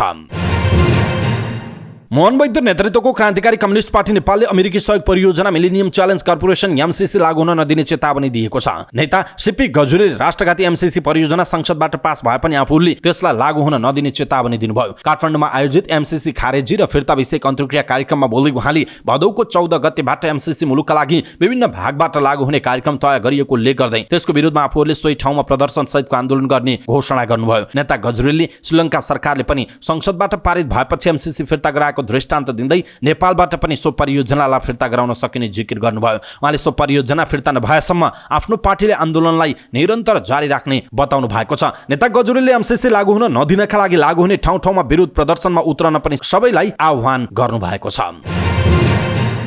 प्रतिनिधि सभा अन्तर्गत गठित 10 वटा विषयगत समितिको सभापति निर्वाचनका लागि कार्यतालिका सार्वजनिक भएको छ। आज सभापतिको उम्मेदवारी प्रस्ताव दर्ता गर्ने र दर्ता भएका प्रस्तावको सूची प्रकाशित गर्ने कार्यतालिका तोकिएको छ। सभापतिका लागि दर्ता प्रस्तावहरू भोलि सोमबार सम्बन्धित समितिमा निर्णयार्थ प्रस्तुत गरिने बताइएको छ। प्रतिनिधि सभा अन्तर्गतका समितिको सभापतिको निर्वाचनका लागि प्रतिनिधि सभा नियमावली 2079 को नियम 176 को उपनियम 1 बमोजिम सभामुखले 2080 भदौ 11 गते दिउँसो 3 बजेको समय निर्धारण गर्नुभएको प्रतिनिधि सभाका सचिव पद्म प्रसाद पाण्डेद्वारा जारी सूचनामा भनिएको छ। प्रतिनिधि सभा नियमावलीमा भएको व्यवस्था अनुसार संघीय समितिमा सभामुखले तोकेको दिन सभापतिको निर्वाचन हुने र त्यसको सूचना सचिवले 48 घण्टा अगावि प्रकाशन गर्नुपर्ने प्रावधान छ। प्रतिनिधि सभाको सम्बन्धित समितिको कुनै सदस्यलाई सभापतिमा निर्वाचित गरियोस् भनी कुनै एक सदस्यको समर्थन सहित आज बिहान 11 बजेदेखि बेलुका 4 बजेसम्म प्रस्ताव दर्ता गर्ने समय छ। यसरी निर्धारित समयभित्र दर्ता भएका प्रस्तावको सूची आज बेलुका 4:30 बजे प्रकाशन गरिनेछ। त्यस्तो सूची दर्ता क्रम अनुसार निर्धारण हुने संसद सचिवालयले जनाएको छ। दर्ता भएको प्रस्ताव सम्बन्धित समितिको बैठकमा प्रस्तावकले भोलि प्रस्तुत गर्नेछन्। समर्थकले उक्त प्रस्तावको समर्थन गरेपछि निर्णयार्थ प्रस्तुत हुनेछ। प्रधानमन्त्री र विषयगत मन्त्रालयका मन्त्रीहरू एक भन्दा बढी समितिमा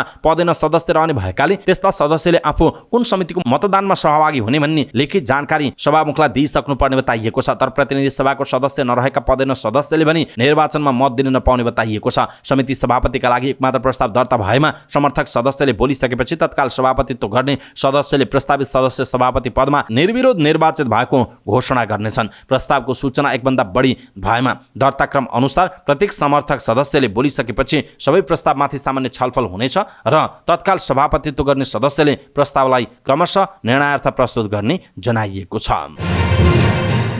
नेकपा मसालका महामन्त्री मोहन विक्रम सिंहले भारत नेपाललाई हिन्दू राष्ट्र बनाउने गतिविधिमा लागेको बताउनु भएको छ। प्रदेश स्तरीय पार्टी कार्यकर्ता प्रशिक्षण कार्यक्रममा धनगढी पुग्नु भएको उहाँले नेपालभित्र मात्र नभई विदेशीहरू र विशेष गरी भारतको नीतिका कारण गणतन्त्र गम्भीर सङ्कटमा परेको बताउनुभयो। उहाँले गणतन्त्र र संघीयता गुम्न सक्ने सम्भावना रहेको समेत दावी गर्नुभयो। भारतका सत्ताधारी पार्टीहरू खुल्ला रूपमा नेपाललाई हिन्दू राष्ट्र बनाउने गतिविधिमा संलग्न देखिएका छन्। उहाँले भन्नुभयो राजावादी प्रतिगामी र विदेशी धेरै शक्तिहरूले गणतन्त्र र संघीयतामाथि हमला गरिरहेका छन्। उहाँको भनाइ छ मुलुकका राजावादी शक्तिहरू विगतभन्दा निकै बलियो भएको बताउँदै भारतमा आगामी निर्वाचनमा पुनः कट्टरपन्थी हिन्दुवादीले जिते नेपाललाई ठूलो क्षति पुग्न सक्ने उहाँको बुझाइरहेको छ। पुरा शक्ति अहिले राजतन्त्र फर्काउने अभियानमा लागेको छ। एकपटक प्राप्त भएको उपलब्धि गुम्न नदिन सबै एकजुट हुनुपर्ने हो उहाँको भनाइरहेको छ।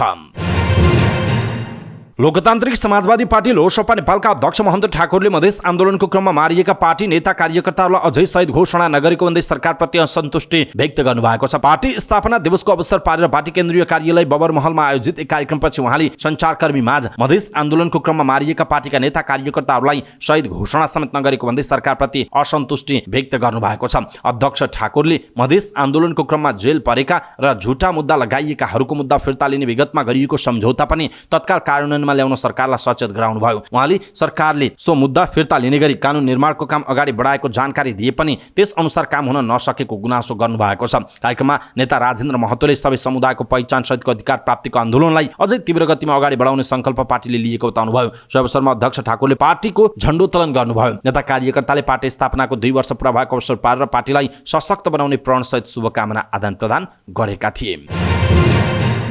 इन्जिनियरिङ शिक्षाको शुल्क वृद्धिको विरोधमा नेपाली कांग्रेसको विद्यार्थी संगठन नेपाल विद्यार्थी संघले प्रधानमन्त्रीको सरकारी निवास बालुवाटार घेराउ गर्ने भएको छ। अध्यक्ष दुजाङ शेर्पाले एक विज्ञप्ति जारी गरी इन्जिनियरिङ अध्ययन संस्थाले स्नातक तहमा गरेको शुल्क वृद्धिको विरोधमा आज बालुवाटार घेराउ गर्ने कार्यक्रम राखिएको जानकारी दिनुभयो। सर्वसुलभ र गुणस्तरीय शिक्षा नागरिकको अधिकार र राज्यको दायित्व भन्दै नेवी संघले इन्जिनियरिङ शिक्षा महँगो हुँदा गरिब तथा जिम्मेदार विद्यार्थी अध्ययनबाट वञ्चित हुने बताएको छ। शुल्क वृद्धि फिर्ता लिनुपर्ने माग गर्दै नेवी संघका नेता सुलभ चापागाई 5 दिनदेखि अनसनमा छन्। नेवी संघले उनको जीवन रक्षाको पनि माग गरेको छ। नेवी संघले सबै विश्वविद्यालयमा इन्जिनियरिङ शिक्षाको एकै मापदण्ड तय गरी एकरूपता ल्याउनु पर्ने र इन्जिनियरिङ अध्ययन संस्थानले हालै गरेको शुल्क वृद्धि फिर्ता लिनुपर्ने माग गरेको छ। त्यस्तै त्रिभुवन विश्वविद्यालय र इन्जिनियरिङ अध्ययन संस्थानलाई सेन्टर अफ एक्सलेन्सको रूपमा स्थापित गर्न अनुदान बढाउनु पर्ने, सबै विश्वविद्यालयमा इन्टर्नशिप, रोजगारी सुनिश्चितता र रिसर्चको व्यवस्था गर्नुपर्ने पनि नेवी संघले माग गरेको छ। नेवी संघले विद्यार्थीको विदेश पलायनलाई राष्ट्रिय सङ्कट घोषणा गर्नुपर्ने माग गरेको छ। राष्ट्रिय मानवाधिकार आयोगले इन्जिनियरिङ शिक्षाको शुल्क वृद्धिको विरोधमा 4 भदौदेखि आमरण अनसन बसेका विद्यार्थी सुलभ चापागाईको मागप्रति गम्भीर हुन सरकारलाई आग्रह गरेको छ।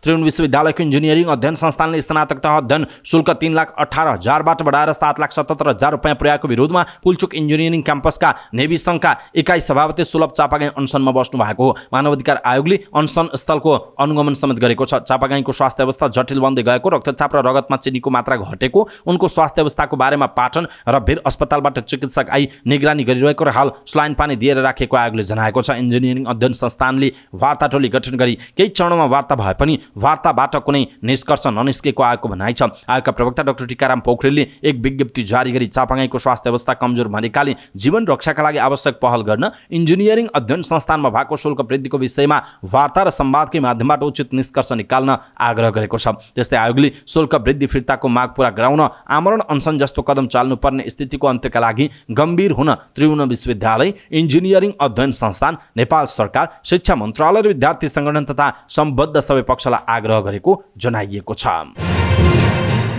भूकम्पपछि सुरक्षित स्थान खोज्दै आएर नुवाकोटको विदुर नगरपालिका एक सिम्बुटारमा बसेका 65 घरधुरीलाई स्थानीय प्रशासनले बल प्रयोग गरेर हटाएको छ। नगरपालिकाको नेतृत्वमा प्रहरीले घर टहरा भत्काइदिएको बताइएको छ।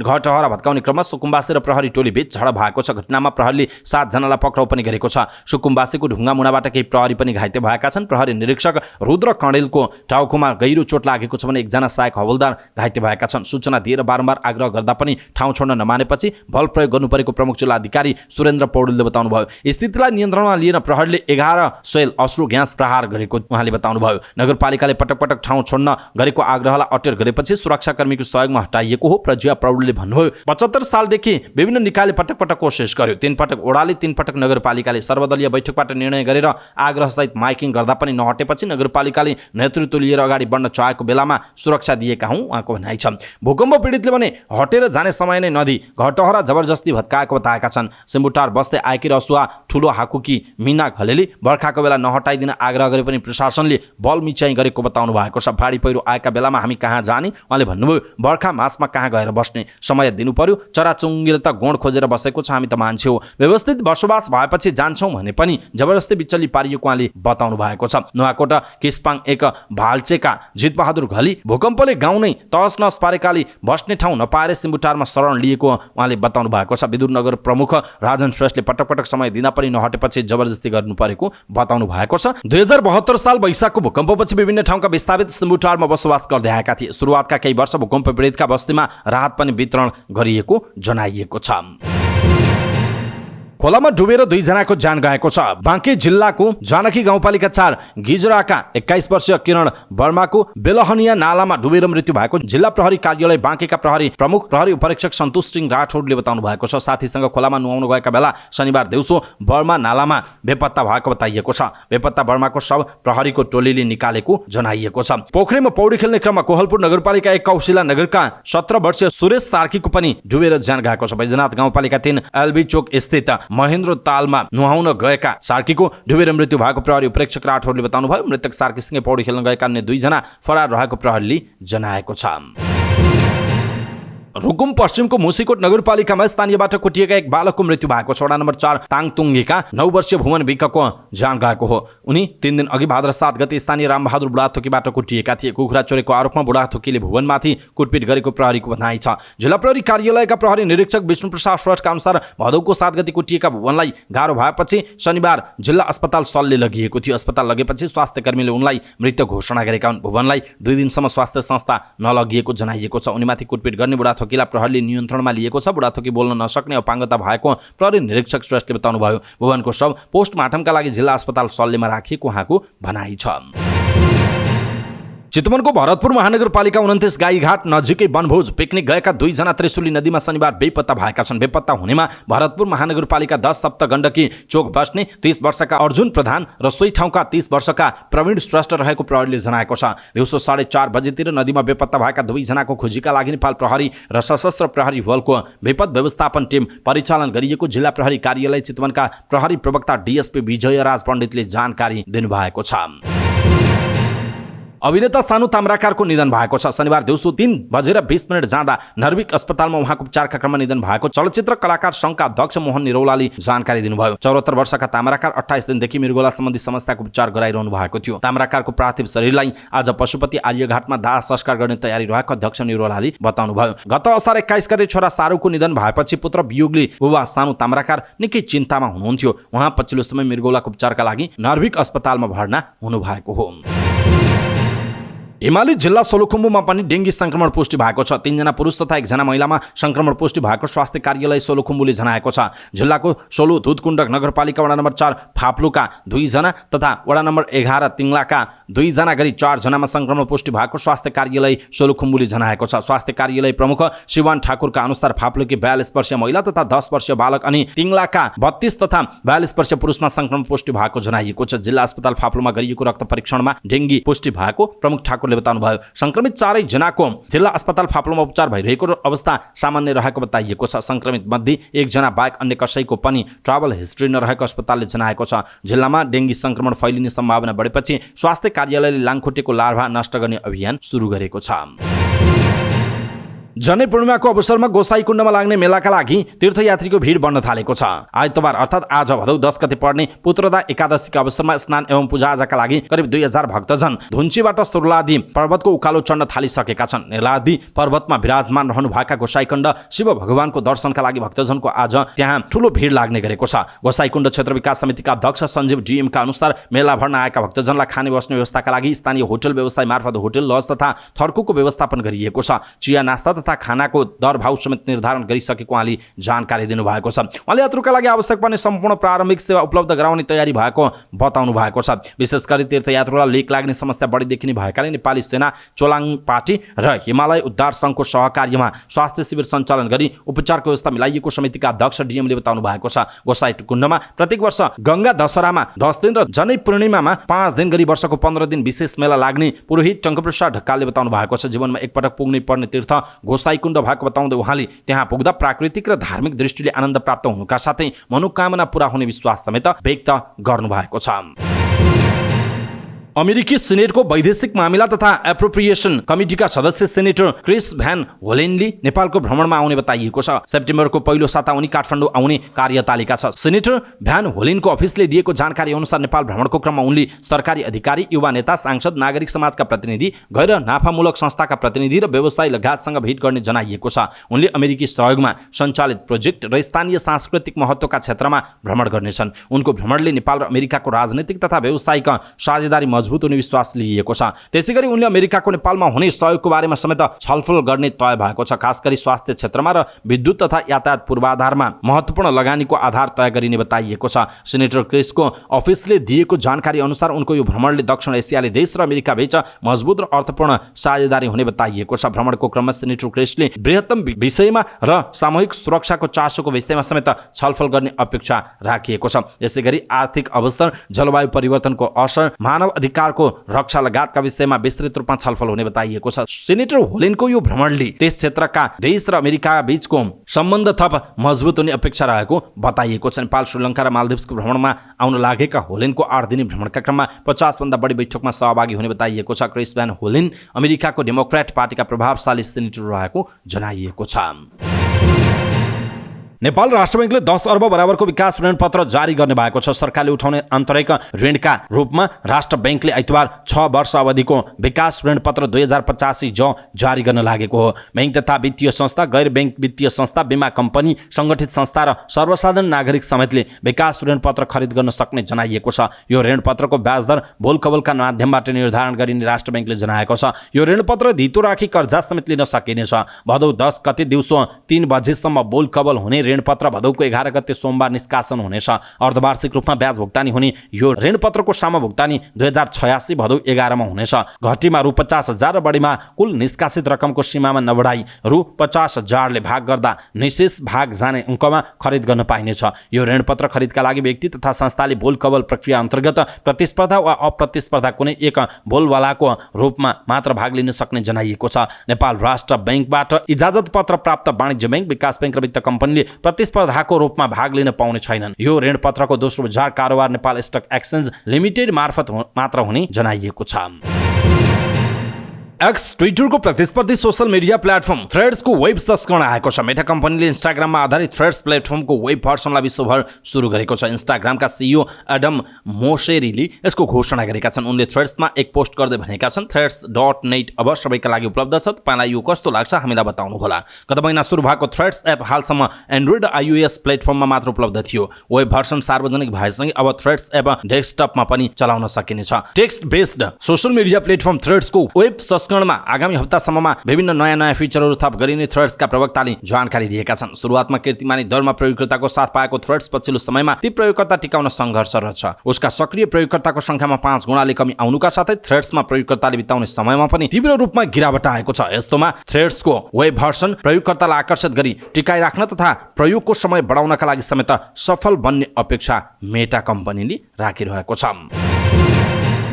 टर्कीको दक्षिणी भूमध्य सागरीय तटमा रहेको प्रमुख पर्यटकीय गन्तव्य अन्टालियामा जनवरी 1 देखि अगस्त 22 सम्म 1 करोड विदेशी पर्यटकले भ्रमण गरेका छन्। 1 लाख भन्दा बढी पर्यटकहरू हवाई यात्राबाट आएको तथ्याङ्क बाहिरिएको छ। स्थानीय संस्कृति तथा पर्यटन अधिकारीहरूले यसबारेमा जानकारी गराएका थिए। अघिल्लो वर्षको तुलनामा जनवरी 1 देखि अगस्त 23 सम्म 20% बढेका छन्। अगस्त 1 देखि 18 सम्म करिब 18,88,000 विदेशी पर्यटकहरू अन्टालिया भ्रमणमा पुगेका छन्। यो गत वर्षको यही समयावधिमा 10% बढ्यो। पर्यटन क्षेत्र टर्कीको मुख्य आर्थिक आय स्रोत रहेको जनाइएको छ। पर्यटनले टर्कीमा देशको कुल गार्हस्थ उत्पादनमा करिब 10% योगदान दिने गरेको छ। पर्यटनले टर्कीमा करिब 17 लाख मानिसलाई रोजगारी दिएको जनाइएको छ। जापानले फुकुशिमा दाइची परमाणु ऊर्जा संयन्त्रको परमाणु विकिरणबाट उत्पन्न दूषित जल प्रशान्त महासागरमा फालेको बारे फिजीका नागरिकहरूले विरोध जनाएका छन्। उनीहरूले देशको सुभा स्थित सडकमा नारा लगाउँदै विरोध जुलुस निकालेका हुन्। फिजी गैर सरकारी संगठन कोलिसन अन ह्युमन राइट्सको नेतृत्वमा प्रदर्शनकारीहरूले समुद्र र भावी पुस्ताको रक्षा गर्न टोकियोको कदम रोक्न अन्तर्राष्ट्रिय स्तरले कारबाही गर्नुपर्ने बताएका छन्। उनीहरूले यो मानिसहरूका लागि अपमान भएको बताएका छन्। प्रशान्त महासागरसँग जोडिएका देशहरू साना भए पनि सबै देशका मानिस समान हुने र जापानको यो कदम डरलाग्दो रहेको बताएका छन्। त्यस्तै भविष्यका पुस्ताका लागि गठबन्धनका सह-संस्थापक लभेताना लागि सेरुले प्रशान्त क्षेत्रमा आणविक परीक्षणको इतिहास रहेको र मार्शल टापुका मानिसहरू अझै पनि आणविक प्रदूषणसँग जुधिरहेको बताएका छन्। उनले मार्शल टापुले सन् 1946 देखि 1958 सम्म संयुक्त राज्य अमेरिकाद्वारा सञ्चालित 67 आणविक बम परीक्षणको प्रभाव झेलिरहेको बताएका छन्। कार्यक्रमकी सह-आयोजक नोएलन नाबुलिभोलले पासिफिक नेताहरू र विश्वका सबै देशहरूले आफूहरूको आवाज सुनेर जापानको कदम रोक्ने विश्वास व्यक्त गरेका छन्। जापानले गत बिहीबार 1 बजेबाट फुकुशिमा दाइची परमाणु ऊर्जा संयन्त्रको परमाणु विकिरणबाट उत्पन्न दूषित जल प्रशान्त महासागरमा फाल्न सुरु गरेको थियो।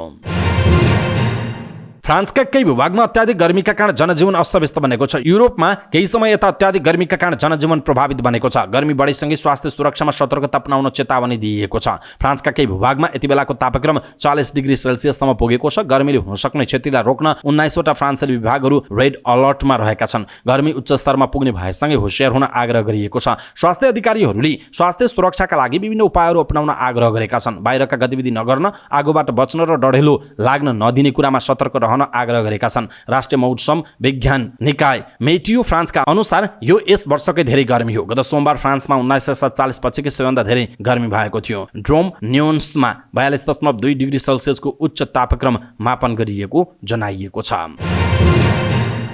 निजी सैन्य समूह वाग्नरका प्रमुख येवगेनी प्रिगोजिन चढेको दुर्घटनाग्रस्त विमानको ब्ल्याक बक्स भेटिएको छ।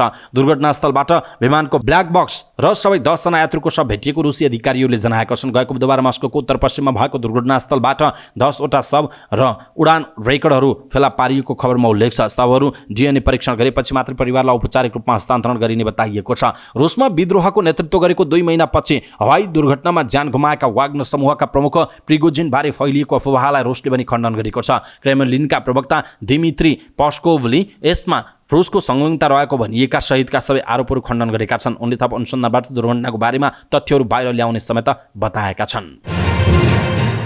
4 देश सम्मिलित महिला T20 सिरिजको उपाधि नेपालले जितेको छ। शनिबार भएको फाइनल खेलमा नेपालले हङकङलाई 13 रनले हराउँदै उपाधि हात पारेको हो। नेपालले ब्याटिङ गरिरहँदा वर्षा भएपछि खेलको छिनोफानो डक अर्थ लुइस DL पद्धतिका आधारमा गरिएको थियो। मलेसियाको राजधानी क्वालालम्पुर स्थित वायुमास ओभल क्रिकेट मैदानमा नेपालले टस जितेपछि पहिला बलिङ गर्ने निर्णय गरेको थियो। मलेसियाले नेपाल विरुद्ध ब्याटिङ गर्दै निर्धारित 20 ओभरमा 6 विकेट गुमाएर 101 रन बनाएको थियो। 102 रनको विजयी लक्ष्यका साथ मैदानमा उत्रिएको नेपालले 5.3 ओभर खेल्दा वर्षा भएपछि खेल रोकिएको थियो। त्यतिबेला नेपालले विकेटको क्षतिमा 37 रन बनाइसकेको थियो। इन्दु वर्मा 19 तथा सीता राणा मगर 13 रनका साथ खेल्दै थिइन्। त्यसअघि काजल श्रेष्ठ भने रन नबनाइकन आउट भइन्। अत्याधिक वर्षा भएपछि खेल पुनः सुरु हुन नसकेपछि नेपाललाई विजयी घोषित गरिएको हो। यसअघि हङकङका लागि ब्याटिङ गर्दै यासमिन दासवानीले 11, का इङ चानले 29, मारिना एन्टोनियाले 19 तथा सान्जिन शाहजादले अभिजित 14 रन बनाएका थिए। बलिङतर्फ नेपालका लागि खुसी डङ्गोलले 3 तथा अश्मिना कर्मचारी र कविता जोशीले 1-1 विकेट लिए। फाइनल खेलको प्लेयर अफ द म्याच नेपालकी खुसी डङ्गोल भएका छन्। नेपालले समूह चरणको पहिलो खेलमा हङकङलाई 6 विकेटले तथा दोस्रो खेलमा कुवेतलाई 34 रनले हराएको थियो। अन्तिम खेलमा नेपाल मलेसियासित 6 विकेटले पराजित भएको थियो। त्यसैगरी हङकङ पहिलो खेलमा नेपालसित 6 विकेटले पराजित भएको थियो। उसले दोस्रो खेलमा मलेसियालाई 10 विकेटले तथा तेस्रो खेलमा कुवेतलाई 16 रनले पराजित गरेको थियो। महिला टी20 सिरिजमा आयोजक मलेसिया सहित नेपाल, हङकङ र कुवेत सहभागी भएका थिए। यही अगस्त 31 तारिकदेखि मलेसियामै हुने आइसिसी महिला टी20 विश्वकप एसिया क्वालिफायरको तयारी स्वरूप नेपालले उक्त सिरिज खेलेको जनाइएको छ। फिफाले स्पेनिस फुटबल संघका अध्यक्ष लुइस रुबियल्सलाई निलम्बन गरेको छ। रुबियल्स स्पेनले महिला विश्वकप फुटबलको उपाधि जितेको खुसी साट्ने क्रममा फरवार्ड जेनिफर हर्मोसलाई चुम्बन गरेपछि विवादमा परेका थिए। आलोचनापछि माफी मागेका उनले राजीनामा दिन भने अस्वीकार गरेका थिए। विश्वकप फुटबलको नियमनकारी निकाय फिफाको अनुशासन समितिले रुबियल्सलाई 90 दिनसम्म राष्ट्रिय र अन्तर्राष्ट्रिय फुटबलका लागि कुनै पनि गतिविधिमा संलग्न हुन नपाउने गरी निलम्बन गरेको बताइएको छ। समाचार पार्टी न्यूज बुलेटिनमा पालो भएको छ समाचार पार्टी हेल्थ टिप्स। आजको समाचार पार्टी हेल्थ टिप्स अन्तर्गत हामीले अल्सर के हो, यसको कारण कसरी थाहा पाउने, उपचार र रोकथामको विषयमा जानकारी दिनेछौँ। हामीलाई अन्तिमसम्म हेर्नुहोला। पेट वा सानो आन्द्राको पर्खालमा प्वाल पर्नुलाई अल्सर भनेर बुझिन्छ। अल्सर किन हुन्छ त? खासमा यो ग्यास्ट्राइटिसको कारणले आमाशय, सानो आन्द्रा र ठुलो आन्द्रामा हुने घाउले हुन्छ। ग्यास्ट्राइटिस र हेलिकोब्याक्टर पाइलोरी नामक जीवाणु एच पाइलोरी इन्फेक्सन दूषित पानी र अस्वस्थ खानपानबाट सर्ने संक्रमणका कारण हुने गर्छ। सबैभन्दा बढी यसले नै अल्सर गराउँछ। अन्य कारणमा दुखाइ कम गर्ने एन्टिबायोटिक औषधिको लगातार प्रयोग, बाथ रोग र दीर्घ रोगीलाई प्रयोग गर्ने स्टेरोइड औषधिको प्रयोग, अत्याधिक धुम्रपान र मदिरापान गर्ने, जङ्क फुड धेरै खानेलाई आन्द्रामा घाउ भएर अल्सर हुने सम्भावना हुन्छ। पछिल्लो समय बढ्दो मानसिक तनावका कारण धेरै मानिस अल्सरबाट ग्रसित रहेका छन्। लामो समय खाली पेट बस्ने व्यक्तिमा पनि यो रोग हुने जोखिम बढी हुने बताइएको छ। त्यसैले कसरी थाहा पाउने अल्सर भएको? अल्सर भएमा पेटको माथिल्लो भाग दुख्ने गर्छ। खाली पेटमा वा खाना खाइसकेपछि केही बेरमा पेट दुख्ने, खानामा अरुचि हुने, वान्ता हुने, ग्यास र अपच हुने, पेट भारी हुने, तौल घट्ने हुन्छ। अल्सर बढ्दै गएपछि मुखबाट रगत आउने, दिशा कालो हुने र शरीरमा रगतको कमी हुने लक्षण पनि देखा पर्छ। यसको उपचार के छ त? अल्सरको उपचार एन्टिबायोटिक औषधि र शल्यक्रियाबाट गरिन्छ। यदि एच पाइलोरी इन्फेक्सनकै कारण ग्यास्ट्रिक वा अल्सर भएको छ भने ग्यास्ट्रिक र 2 थरीका एन्टिबायोटिक औषधि 14 दिनसम्म बिहान बेलुका खानुपर्ने हुन्छ। त्यसपछि लक्षण हेरेर 6 देखि 8 हप्तासम्म एन्टिबायोटिक र ग्यास्ट्रिक औषधिको सेवन गरेपछि यो निको हुन्छ। तर ग्यास्ट्रिक औषधि भने करिब 5-6 महिना नियमित सेवन गर्नुपर्ने हुन्छ। चिकित्सकको सल्लाह अनुसार औषधिको सेवन गरेमा अल्सर पूर्ण रूपमा निको हुन्छ। तर औषधिको प्रयोग 2-3 पटक दोहोऱ्याएर खाँदा पनि निको नभएमा र आन्द्रामा क्यान्सर भएको खण्डमा शल्यक्रिया नै गर्नुपर्छ। तर आजभोलि प्राय औषधिको सेवनले नै निको भइरहेको पाइएको छ। त्यस्तै साधारण ग्यास्ट्रिक मात्र छ भने खानपान र स्वस्थ जीवनशैलीमा परिवर्तन ल्याएर पनि यसको रोकथाम गर्न सकिन्छ। रोकथाम कसरी हुन सक्छ? पाचन प्रक्रियालाई बलियो बनाउने, सन्तुलित खानपान गर्ने, दुखाइको औषधि धेरै प्रयोग नगर्ने, मसलेदार, चिल्लो, पिरो, अमिलो र जङ्क फुडको सेवन सकेसम्म कम गर्ने, लामो समयसम्म भोको नबस्ने र खानपानमा सागसब्जी, सलाद, फलफुल र फाइबरयुक्त खानेकुरा भरपूर मात्रामा खाने गर्न सकिन्छ। दर्शक महानुभाव, आज हामीले अत्यन्त छोटो तर महत्त्वपूर्ण हेल्थ टिप्स अल्सरको उपचार कसरी गर्ने भनेर यहाँहरूलाई जानकारी दियौँ। तपाईँलाई कस्तो लाग्यो आजको हेल्थ टिप्स? त्यो कुरा तलको कमेन्ट बक्समा कमेन्ट गर्नुहोला। सबै नेपालीहरू माझ पुर्याउनका लागि हेल्थ टिप्स आफ्नो फेसबुक, ट्विटर लगायतका सामाजिक सञ्जालमा सेयर गर्न नबिर्सिनुहोला। आफन्तजन र इष्टमित्रलाई मेसेन्जरमा पठाइदिनुहोला। दर्शक महानुभाव, समाचार पार्टी न्युज बुलेटिनको अन्तिममा हरेक दिन हामीले हेल्थ टिप्सहरू कुनै न कुनै एउटा न एउटा स्वास्थ्यसँग सम्बन्धित जानकारीहरू प्रस्तुत गर्दै आइरहेका छौँ। हाम्रो यो अभियान तपाईँलाई कस्तो लागेको छ त्यो कुरा तलको कमेन्ट बक्समा कमेन्ट गर्न नबिर्सिनुहोला है त। अवस्था दर्शक महानुभाव, समाचार पार्टी .com को न्युज बुलेटिन अहिलेका लागि यति नै। हामीले प्रस्तुत गरेका यी समाचारहरूप्रति तपाईँको धारणा के छ? आफ्नो धारणा तलको कमेन्ट बक्समा कमेन्ट गर्नुहोला। हाम्रो मेहनतका लागि यो भिडियोमा एउटा सानो लाइक अवश्य गर्नुहोला। दर्शक महानुभाव, पलपलको न्युज अपडेटका लागि हाम्रो च्यानललाई तपाईँले अहिलेसम्म सब्स्क्राइब गर्नुभएको छैन भने कृपया सब्स्क्राइब गर्नुहोस् अनि नजिकै आउने बेल आइकनलाई क्लिक गर्नुहोला। समाचार पार्टी .com को न्युज बुलेटिन नेपाली समयअनुसार आज साँझ 6 बजे लिएर फेरि हामी उपस्थित हुनेछौँ। तपाईँ पलपलको न्युज अपडेटका लागि www.समाचारपार्टी.com हेर्दै गर्नुहोस्। नमस्कार।